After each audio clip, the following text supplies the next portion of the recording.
Hello and welcome back to the 12th Man Pod. Today we're going to be doing something a little bit different. Obviously, a few other channels do this style of thing, but today we're going to be talking. We're going to be doing Q&A, so everything is all around the questions that you guys are sending in to me on Twitter today. So I wanted to do another episode, but I wasn't sure what to cover, so I said let's let the people decide. So today we're going with Q&A. So thank you to everybody who sent in a submission on Twitter, by the way, and to the couple I got in DMs as well.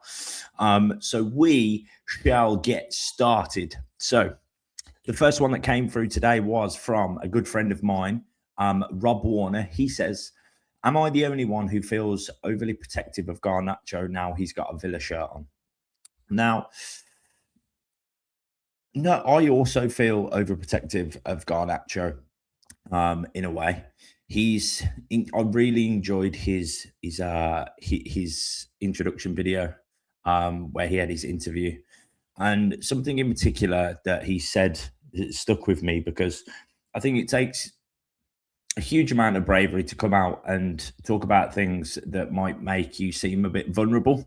And what I mean by that is when he spoke about he had a lack of confidence, and to come out on camera and say that his confidence has took a blow, and just to put that into the universe that his confidence has been low, it takes a massive amount of bravery to come out and talk about those things that make you vulnerable. And that, to me, absolutely puts a spin on it in terms of being protective of him. I think it's really important that we all get behind him, and I'm not saying anybody won't. I think everybody's through the worst of it of, no, I don't want Garnacho. I think everybody's come to terms with it. But I think with Villa Park behind him, I think he's going to have a great season. And I really hope we see him shine. I hope we see him in a couple of days in the build-up to the Super Cup as well, the couple of games we've got. I know the Villa squad are heading to Indonesia tonight to carry on their pre-season tour. So, yeah, I think that's massively important that we just keep pushing and you know, as soon as he hears the whole 10 roar and as soon as he takes on a player or he's bolting it down the wing, the whole 10's going to be in absolute uproar. A good uproar, of course. So, yeah, I'm excited to see him and feeling very, very, very protective of him too, Rob. And I think it's important that we do defend him. And not every game's going to be 10 out of 10 for him. That's not, you know, realistic. He's not going to score an assist in every single game. But it's important that we just continue to get behind him. Mike M Shrimp 65 says, will the high turnover in our playing and coaching staff over the summer inevitably mean a difficult start to the season? Keep up the good work, Ty. Cheers, Mike. I don't think this is something that Unai Emery is used to, which I elaborated on in the previous episode. I did an episode talking about the history of Unai Emery and what he's done in scenarios of where he's lost important people on and off the pitch. Whilst Austin McPhee was a huge part of our set-piece routine, ultimately there's a team of an analysts behind him, and there'll be other roles too that I'm just not aware of who would have played a part in what Austin McPhee did every day. So, you know, as much as he may have been the spine of it, the blueprint was absolutely set by other people in the club, in my opinion. So I'm not too worried about losing Austin McPhee. In terms of players, just to probably put your mind at ease a little bit with Unai Emery when he's lost important figures on the pitch. He lost in 2009, 2010, he lost David Villa. They finished third, and he lost David Villa and David Silva in the same season, who had over 30 goal contributions each. So to lose that in a season is absolutely massive. And then he lost them, and then the next season he finished third again. So, you know, this is no new rodeo for Unai Emery. This is something he's used to. He's absolutely used to.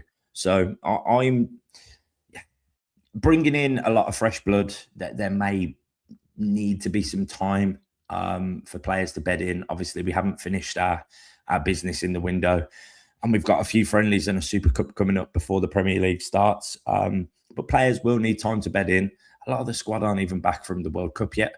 So it will be interesting, but most of the business we've done so far, I've absolutely been happy with. I have no worries whatsoever. And Unai Emery's getting the players he wants. So ultimately, I feel that we'll be absolutely fine. And can the season really get any worse than we started last season anyway? We had a dreadful start to the season. So if we do anything better than we did in those first 5 games, I'll be happy with that based on last year. David Mooney 26 says, does Hemmings stay around the first team this year, or does he get loaned out? I always take pre-season with a pinch of salt, and pre-season is a great time, especially when there's a World Cup, for the young players to showcase what they've got. And he has absolutely been one of the players for me who has been standout in pre-season so far. But ultimately, pre-season is just a fitness exercise, really. There isn't too many eyes on. It's more about the fitness aspect than anything else. I don't know if we'll see him around the first team. I don't believe we will. But if there was 2 people I think would be in and around the first team and may see him some minutes, I would absolutely say Hemmings and Brian Madjo would be the 2. But yeah, I always try and take pre-season with a pinch of salt. I remember, I can't remember what year it was. I think it might have even been the year we came up or the year after. I remember we beat Leipzig after they finished 3rd in the Bundesliga in a pre-season friendly, and I was like, we're going to win the league. And then we nearly got relegated. So I always try and take pre-season with a bit of a pinch of salt, really. Oscar DZ88 says, how far away do you think Villa are from being in a position whereby selling isn't necessary to buy? Personally, I think Villa have to do better commercially, as they don't bring as much revenue as Spurs, Chelsea, City, etc. Until that improves, we'll be stuck. Well, Oscar, you've pretty much answered your own question there, but doing well in competitions will obviously contribute to the earnings too. Sitting in and around the top 5 is good Premier League earnings, and we have to make sure that everything we do is right. But ultimately, growing that revenue stream in whatever, commercially especially, is absolutely what we need to concentrate on. Because as long as these rules are in place, we're always going to be struggling to get over the castle wall that the big 6 are in, of where they can make those mistakes. Because for me, the other 14 aren't in a position where they can spend 60, 70 million pound on a player and then can go out and do it again and buy somebody else. It just doesn't. We don't have that luxury. So, other clubs, for example, it's like Man City. Man City, realistically, in the process of, there's rumours of Rodri going to Real Madrid, and Man City have got a stacked middle of the field, and Man City fans are going absolutely mental about it. But ultimately, they've probably got about 500 million pounds worth of midfielders, and we just don't have that luxury, and neither do the rest of the other 14, as we are called. But yeah, while those rules are in place, it's going to be incredibly difficult. So the only way to break into that with off the pitch is commercially. So that is something that we've absolutely got to raise. But us doing well and us winning cups are things that, welcome new fans and welcome new revenue and more people interested in football. So, massive one for the commercial side. I really do think it's something we need to work on, definitely. ABFCU, Sean says, the noise around Jackson not going away. Can you think of the most creative way that Villa and Chelsea could make it happen? What's more exciting? A player he's an excellent signing, but it drags on for weeks, or an unknown entity out of the blue? Brian Madjo, is ready. Okay, so I've read 3 questions there. That's my bad. So we'll go with the first one with Sean. The noise around Jackson not going away. Can you think of the most creative way that Villa and Chelsea could make it happen? Now, I don't know what's legal and what isn't, but there's a few things that have come into my head. So I know there is obviously an obligation for Garnacho, and all I think we know so far is that it's quite easy to achieve. I don't think we know actually how easy it is to achieve. One way is that it could be that he has to play 1 game and then it's an obligation. I don't know, but I don't know what the point of that would be. But would that then class as a player on loan from Chelsea? I don't know. Another way, which has been mentioned a few times on a few pods, is Strasbourg buy Nicholas Jackson, and then he goes on loan to Villa with an obligation to buy. But these are all things that are quite ludicrous and may get us into trouble.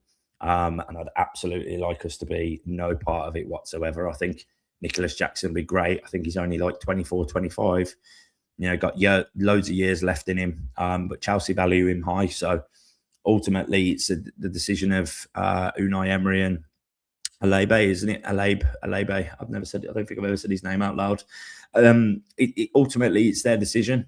So we just need to get behind that and support that and whatever they feel is best. What's more exciting, a player, he's an excellent signing, but it drags on for weeks for an unknown entity. You see, now, this is a difficult one.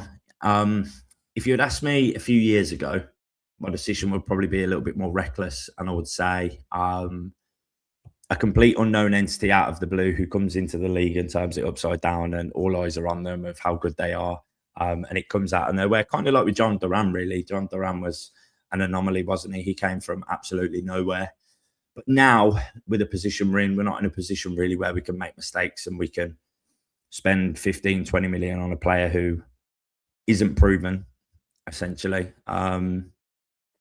But now, with my sensible head on, I would just say what's more exciting is it's definitely more exciting for an unknown entity to come in and turn the league up and absolutely show everybody what they're about. But having my sensible head on financially with the rules, I would say go for someone who we know is an excellent signing. And the final question from Sean, Brian Madjo, is he ready? Now, I can remember not so long ago we had some injury issues up front, and I think Ollie Watkins was injured. I think Wesley was injured. Wesley might have been there. I can't remember. But I remember people saying we needed to play Indiana Vasilev up front, and it never happened. He never ended up playing up front in that game, whenever it was, all those years ago. But he's 17 years old. His situation's just a bit unfair, and I'm not going to touch too much upon the situation with Brian because someone else has asked a question about it, which I've delved into and done a bit more research, so I'll touch upon it more. Is he ready to start in the Premier League every game? Probably not. But does he look good enough from what he's shown in pre-season to be in and around the first squad, especially cup matches, last 20 minutes? You bring in someone on who, when legs are getting tired in a game where we need a goal, absolutely bring him on, absolute unit of a bloke, and he'll cause absolute problems. And he's not done growing yet. He's 17 years old. He's got like another 4 or 5 years left to grow in. So I would absolutely keep him around, but we'll get onto the topic of whether we're able to do that or not. How impressed have you been with the young lads so far? Madjo, Cisse, Hemmings, Burrows, Luca Lynch in particular. Would love to see a couple at least make up part of the first team, at least for the first half of the season. That's from John Griffin. John, thank you for sending that in. Echoing really what I said in the previous question from Dave. Madjo, Cisse's looked really good. And I think whether he stays around for a season or not, ultimately, I think may depend on what we do with the rest of the window. So, for example, if Tyrone Mings were to leave, which there's been rumours of him going to Coventry, there's been rumours of him going to Coventry. I don't know. I don't know. Cisse, I think he looks calm and composed on the ball, but again, a very young head. But it all depends on how much Villa want to get that squad age down, doesn't it? If Tyrone Mings is to go, it's a huge wage off the books and a little bit more in a sale price. But yeah, I think Cisse, I think he'll be in and around. But again, if he goes out on loan, I'm not against that at all. I think it might do him good in his development. I think he's 20 years old. I think it will do his development good to get another full season of football. And ultimately, he deserves that as a 20-year-old footballer. He's perfecting his craft and he's got a lot to learn still. So another season on loan may not be a bad idea. Stephen Boniface, doesn't sit well with we sell one of our best players to return the record fee to Chelsea for 2 of their cast-offs. We should be using any money available for our top targets. Seems like a stitch-up. Chelsea pay a record fee based on taking their failed players' thoughts. I've said this openly on a couple of episodes that I've done so far that Blueco aren't renowned for getting the best out of their players. They in the business they've done, they've spent a hell of a lot of money. You only have to look at the window. Like Liam Delap's come in from Ipswich, they want him gone already. Gittins as well, another one that brought him in, not good enough. There's so many people who have come in who are just they're saying not good enough, get them off the books. And obviously they're in a position where they spend what they want, and I don't really understand of why they're getting away with the rules as they are. But for me, I don't believe we're getting their cast-offs at all. Nicholas Jackson has worked under Unai Emery before, so he'll know exactly what's expected of him. And it's not the first window we've been linked with him either.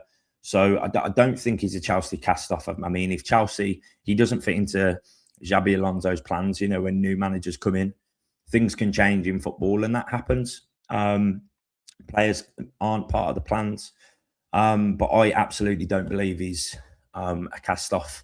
And I really don't believe Garnacho is either. I think Garnacho, as I said for the first question, is just a player massively lacking confidence. And I really think there's a top talent there. Man United picked him up at 16 years old, and he's only really known chaos in the entire time in his professional football career. So, you know, to spend a few years at Man United when they were turbulent and then go to Chelsea when they're also turbulent, I think that neither of them are cast-offs. And I think Nicholas Jackson is, you know, we're talking in hindsight, are we? Because he isn't confirmed as of yet.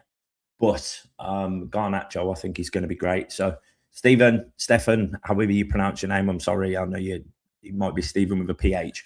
I don't feel like it's a stitch up. And I don't feel like it's failed players. I just feel like their time at Chelsea hasn't worked out. So we know Unai Emery, we know he can get the best out of players. So if Garnacho's obviously already here, but if Nicholas Jackson ends up coming as well in whatever way that can happen while abiding to the rules, I think Unai will get the best out of them. Let's see. Ollie Watkins said, is our current first 11 weaker than last season's and weaker than other teams in the league outside the top six? Now, I don't believe that our current first 11 is weaker. I think we are absolutely stronger in the middle of the field. Yes, Onana has an ACL. Tielemans has obviously gone to Manchester United, and Kamara was injured for predominantly all of last season. So I don't believe that we are weaker. I definitely think we're stronger in the middle of the field. I think we may need one more on a loan, Paulinho, if that happens, or whoever we choose to reinforce in the middle. I think we're stronger and we've got more depth in the middle of the field. I think João Gomez, although may not have be an exact replica of Tielemans' passing and, you know, finding the passes that Tielemans did, I still think he's going to be a great spreader of the ball. I think he's going to be a great distributor of the ball. And a massive attribute for me with João Gomez is his ability to win the ball back. For the last 2 seasons in the Premier League, he's won the most tackles in the Premier League, which is massive. So his ability to win the ball back is something I think is probably one of his most important attributes with him joining Aston Villa. Garnacho on the left, I think he's going to be great. Manzambi, obviously, we spent a lot of money on him, but highly rated, had a good World Cup, got injured at the end of the World Cup, had a great season with Freiburg. But I think he's going to come good too. So as it stands, no, I don't believe we do have a weekend 11, and I think it's difficult for us at this time to answer that question because the window isn't over yet, and obviously a lot of the business we're doing all depends on outgoing. So as it stands, I think our 11 is as good as last season's. Yeah, someone else, Gary H. So GH Villa, Gary H. He says, as of today, our squad is weaker than when we finished in May, whereas Chelsea, Spurs, Man United all strong. With Liverpool potentially weaker too for now, and Arsenal will strengthen. With Champions League football to play, I'm feeling pessimistic about Champions League next season. Discuss. Look, we've got some business to do in the window still. The window isn't over. You know, echoing what I just said, those questions are similar. It's a difficult question to answer now. I think depth is massively important. We've definitely got some depth in the middle of the field, and now it's just time to reinforce everywhere else in the squad. We should have another left back coming in to replace Luca Dean. We're okay in defence. We're definitely solid in the middle of the field. When Leon Bailey goes, we could definitely do another one on the right side. And Leon Bailey obviously didn't really feature last season. Went on loan to Roma, came back. We didn't really see a huge amount of him, especially when he was on the pitch. I wasn't impressed with how he came back and how he played. But yeah, the window isn't over yet, Gary. We've still got some work to do in the transfer window, but obviously that heavily depends on who goes out the door. So, if you see us linked with someone, there's a good chance that somebody's going out the door at the same time, and it just hasn't been reported yet. We wasn't quite sure what was going on with the Leon Bailey, and then we've been linked to this Alan fella from Palmeiras in Brazil, and they've rejected our bid. So, you would assume that the Leon Bailey scenario, he's going out the door pretty soon. So I would expect to see someone coming on the right side too. But I wouldn't feel pessimistic about it just yet, Gary. I think let's see how our business looks for the rest of the window, and I think we're going to reinforce. And we've got another heavy year of fixture congestion. So I'm excited for the season, and I think everybody else should be as well. Andre Chambers, Andre PC82 says, do you think Watkins will be sold, or is he too important to the Emery game plan? This is a really good question, Andre. I would like to see Ollie Watkins stay. I don't think Tammy stays if we can find a buyer for Tammy. He came in, I thought he'd feature a lot more. I thought he'd be rotation with Watkins. I genuinely believed we'd see a lot more of Tammy, but obviously Unai wasn't impressed with what he's seen, and we'll always have a lot of love for Tammy for what he did in our journey back into the Premier League. But ultimately, this spell with us hasn't really worked out for us, and he's took a massive pay cut to be here. So I'm kind of gutted for him at the same time that it hasn't worked out. But for Ollie Watkins, I don't think he's too important to the Emery game plan. And something that I touched upon with when we were talking about Tielemans when he left is that ultimately the rebuild needs to happen at some point. We have a lot of players who are edging around the 30 years of age mark and ultimately looking for the last payday in for them to see out their days at the end of their football career. Now, Ollie Watkins' attributes is something that I think will be difficult to replace because he's an absolute workhorse. He really does put in the miles when he's on the field. He really does graft his backside off. And his goal contributions, he's been consistent over the seasons. I know he's gone through patches where he's not been great, but he's always come through and hitting the 20 goal contributions a season. And ultimately, that's not cheap to replace. So if you apply the business model of this is probably your last chance to get a decent figure for Ollie Watkins and get a big lump off the wage bill, there's that way to look at it. But ultimately, it's should we let him see the rest of his days out here and he retires and stays with Villa until he's ready to throw the towel in? I don't think there's a right or wrong way to look at it, but ultimately I will get behind Unai and the team who are making that decision. But yeah, I think he is important to Emery's game plan, but nobody is irreplaceable. So Hidden Villa says, Hidden Villa 93 says, do you genuinely think any of the youngsters are ready to feature consistently for the first team this season? I get the hype has increased around them exponentially past week or so, but it's a big jump to proper first team football. Yeah, echoing what I said really on the other people who have mentioned that. I always take pre-season with a pinch of salt, and it's a chance for the youngsters to get some minutes and play amongst the first team, some of the first team, but obviously we're coming back off the back of a World Cup. So a lot of senior figures have been off for a period of time, so they probably are, but haven't been able to share the pitch with the first team as much as they'd like. But ultimately, it's a chance for Unai to assess how these players play in his system, play with the senior players and see where they're at that stage. But I don't think, besides Cisse, Hemmings and Madjo, I don't think any of them will be in and around the first team. And I think even those three, Madjo, I think is the the dead cert, especially with the appeal. And I'll get onto the appeal shortly because someone asked a question about it, which we'll get to. But yeah, I don't think outside of those three, if there is any, what would happen. Chris 1974 Jones said, what else could we sell to Chelsea? I reckon the Balti pie must be up there, surely. Chris couldn't agree more. Paul O84 said, what's a bad, okay, good, and great season for you, Ty? Oh, Paul, that is a really good question. 4 years of qualifying for European football in a row has raised Villa fans' expectations. Mine, especially, I don't speak for everybody, but ultimately, we've raised the bar of what we expect from Aston Villa, especially under Unai Emery. A great season for me is Champions League qualification. A good season for me is Europa League qualification. An okay season for me is Conference League qualification, and a bad season is not having European football next season. I'd like to see it. I don't feel like it's unreasonable to aim for the stars when we're talking about Villa, Paul. I really don't. I think it's fair if we say we should be aiming for first place, but we have to be.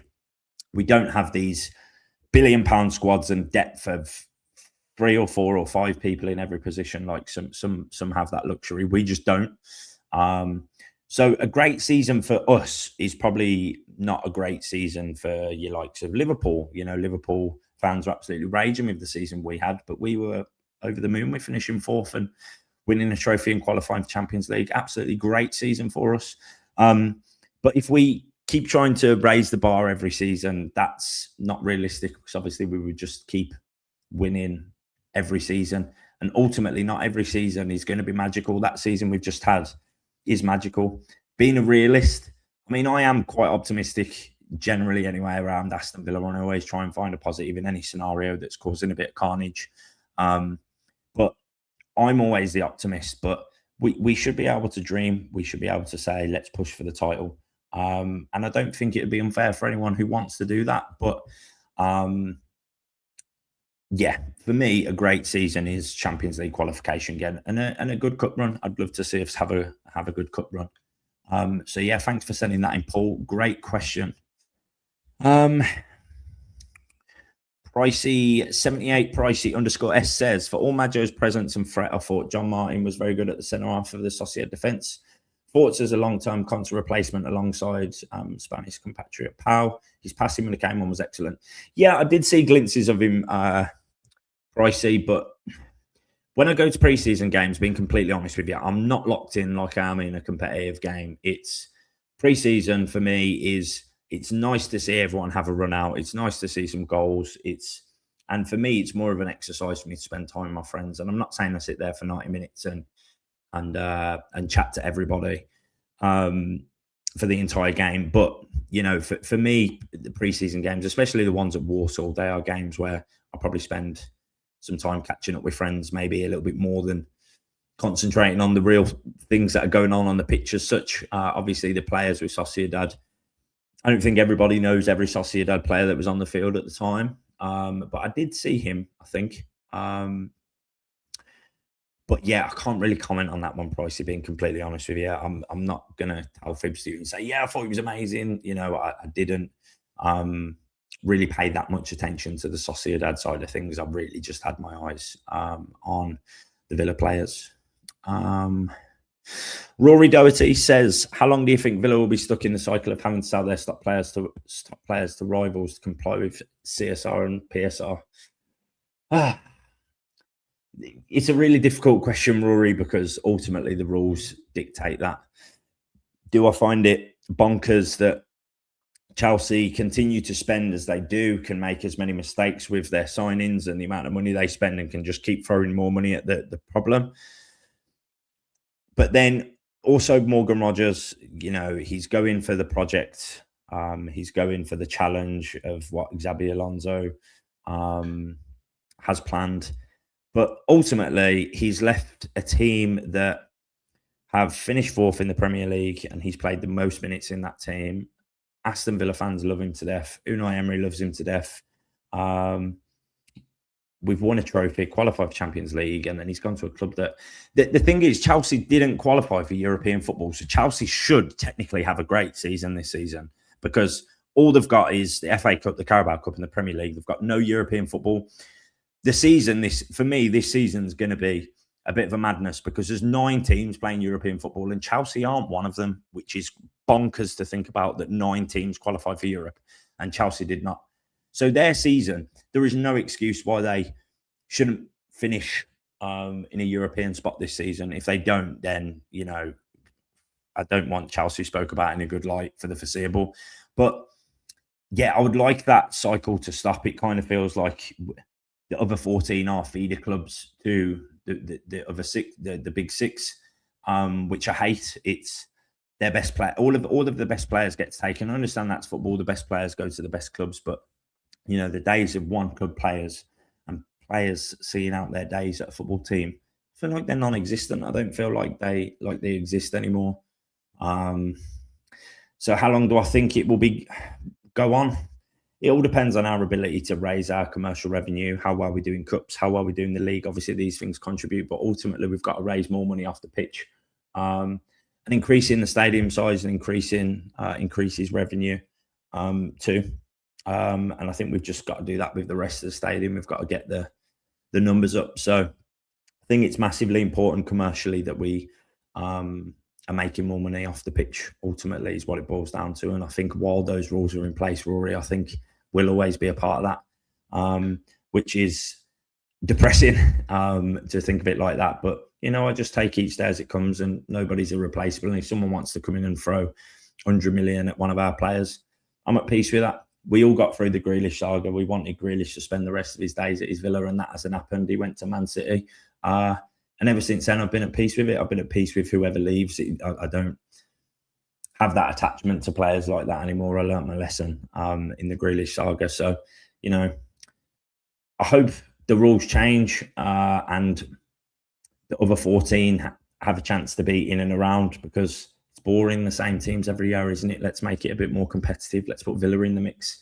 Other great clubs, Everton, Forest, Palace, all these clubs, I'd love to see them pushing in and around. And, but I could probably do an entire episode on that, really. But it's depressing, and it kind of feels like the other 14 are feeder clubs, which is a bit pants. James R1130 said, talk about the Madjo situation, please. What needs to happen? So I've had one eye on the Madjo situation since it happened, and I did a bit of digging before this episode on this question, because I like to be fair, every question that I've asked, that somebody's asked, I haven't rehearsed the answers. I've just read them as I've gone along, as I've been recording. But yeah, so with Brian Madjo, we had the CAS appeal, CAS, which is the Court of Arbitration for Sport. So if we were still in the EU, which during Brexit, when that happened, fun fact for you, if Garnacho signed for Man United 2 months later, he would have also had the same fate that Brian Madjo did and wouldn't have been able to play for them until they're 18. But I think he signed in October 2020. And the rule came in December 2020. So he would have had the same problem. So, James, with that scenario, as far as I'm aware from doing the little bit of research I did before recording this, because he's not in the UK aren't in the European Union anymore, ultimately that is what the problem is. So English clubs, Brexit has done us over, basically. So we can't sign players of that age. So I'll read this little part out. So Aston Villa's appeal to the Court of Arbitration for Sport concerns the registration of Brian Madjo, a highly rated forward signing from French club Metz in January 26 for a reported fee of 12 million. Despite completing the transfer, FIFA refused to register him to play competitively for Villa because he's still under 18. The dispute centres on FIFA's regulations on the status and transfers of players, which generally prohibit international transfer of minors. An important exception allows 16 and 17-year-olds to move freely between clubs within the European Union. Before Brexit, English clubs could rely on this exemption, but UK clubs lost access to it when the UK left the EU. As a result, FIFA argues that Villa can't register Brian Madjo until he turns 18. The worst part about it all is Brian Madjo was born in Enfield in London, which is what makes it more painful. So I tried to do as much research as I could on the appeal. So the hearing took place on the 1st of July, but after the hearing concluded, the Court of Arbitration for Sport confirmed that no timetable had been set for issuing its ruling. So Villa are still waiting for the verdict. The annoying part is that Madjo remains ineligible to play competitive football for the first team or the academy. So essentially, he's just training. And then luckily, pre-season came at a good time and he was able to, play some competitive games of football, but be in a stadium with fans and, get that experience as a 17-year-old probably feels great. But one thing that did come up on here, so I think Neil said that Brian Madjo turns 18 on the 12th of January, I think it is, 2027. But the appeals can take between 4 to 12 weeks from the hearing to produce a written decision. Although straightforward, registration disputes are often resolved towards the shorter end of that range. Based on the 1st of July hearing date, a decision could reasonably be expected during August, particularly before the Premier League and UEFA registration deadlines. However, CAS has not guaranteed this timeline. So, yeah, I think this appeal as well will probably... I don't know if they just plan to have Madjo in and around the squad anyway, especially with him turning 18 in January. That's not a huge amount. That's, 3 months is still 3 months, but it's 3 months where even if we lose the appeal in January, he can still play for us from then anyway. So as much as it'd be nice for us to be able to register him in time before the season starts and for the European side of football, it's not all doom and gloom because he turns 18 in January. So, but yeah, I'd love to see him in and around the squad. I think he reminds me a bit. I know everyone's saying a Lukaku. He's a Lukaku regen, but I think he has traits of Haaland as well. And I think he's going to be an absolute nightmare. And how he wasn't snapped up sooner is absolutely beyond me. But I think he's going to be a real talent. I did not expect this episode to be 40 minutes long. I thought it'd be just a little 20-minute quick one, answering a few questions. It's the first Q&A I've done, by the way. So I should probably bring someone on with me next time when I do a Q&A because I've been quite out of breath. And I'm like, oh, my God, I'm gasping for breath. But thank you to everybody who sent in a question. I really appreciate it. And if you do like this type of content, maybe next time I'll probably put a tweet out a couple of days before and then try and give answers with as much research done as possible, really. But it all depends on what the questions are. If it's Brian Madjo stuff, I like to come with facts and what's out there in the universe that we know about these appeals and how long we take. So I want to give people the best information around. But ultimately, I know a lot of people are asking me questions based on my personal opinion. So, but yeah, thank you to everybody who stuck around. And if you lasted this long, I don't know how, but thank you. Yeah, we haven't really got a schedule during the transfer window. It's kind of if and when, really. And, things happening in the window, players coming in, we'll talk about it. I'm not going to do episodes around, full episode breakdowns around us linked to players and then nothing comes to fruition. I don't want to waste my time or anyone else's time talking about something that might not happen. But we'll have a solid schedule when the season starts as well. We'll be talking, we'll be doing some pre-match, post-match stuff too. When the season starts, and got some fun stuff planned from now until then too. So thank you for everybody who's been here so far. If you are enjoying the content, if you could like and subscribe, that would be awesome. And yeah, I'll see you in a couple of days, maybe tomorrow, maybe the day after. We'll see what Villa are doing in the window as they head to Indonesia for the next leg of the pre-season tour. So for now, until next time, guys, up the Villa.